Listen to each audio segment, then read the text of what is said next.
Approximately over 12 million people struggle with anxiety in Pakistan.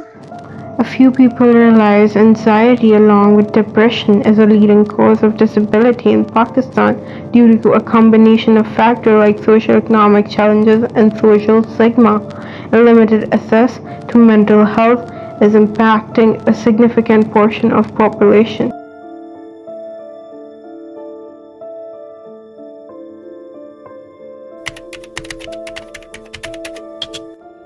For those who live with it, anxiety is not a choice or a phase, it's a daily battle, often fought in silence. It's not simply worry or stress, it's a relentless force that can distort thoughts and even manifest physically.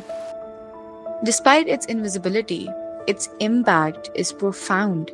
On surface level, you see a student with good grades, leadership roles, and a busy social calendar. But the reality is, having it all together is like a constant act of juggling. There is a lot of pressure to excel in every area, and it often feels like running on a treadmill that never stops.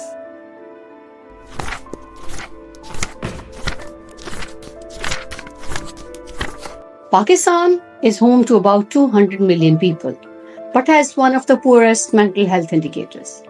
As a clinician, I see patients with the whole spectrum of disorders at my clinic. Of course, the more common being depression and anxiety. With passing years, I have noticed many changes. For example, more people now seem to be aware about mental health issues, but the stigma surrounding mental health still remains. It's like a constant whisper at the back of my mind, always repeating that you are not good enough.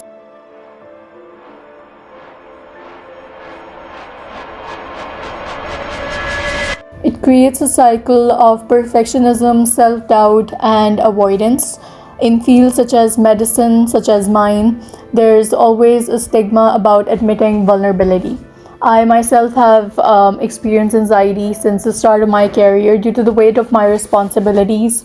And I remember that I used to avoid taking complex cases because I was afraid that I'll miss something that will make me feel inadequate. And the more that I avoided, the more I felt like my confidence eroded. Anxiety is probably one of the most lonely and most isolating thing to have because you are your own worst enemy and you live inside your head. I've been living with extreme anxiety for as long as I can remember, and it's something I've tried to hide. I've been told to never let anyone see even a little crack in my facade, so nobody really sees what it took to paint on that smile. I might seem happy and relaxed, but that is not how I feel. That feeling of worry is always there, so heavy, and it just doesn't go away.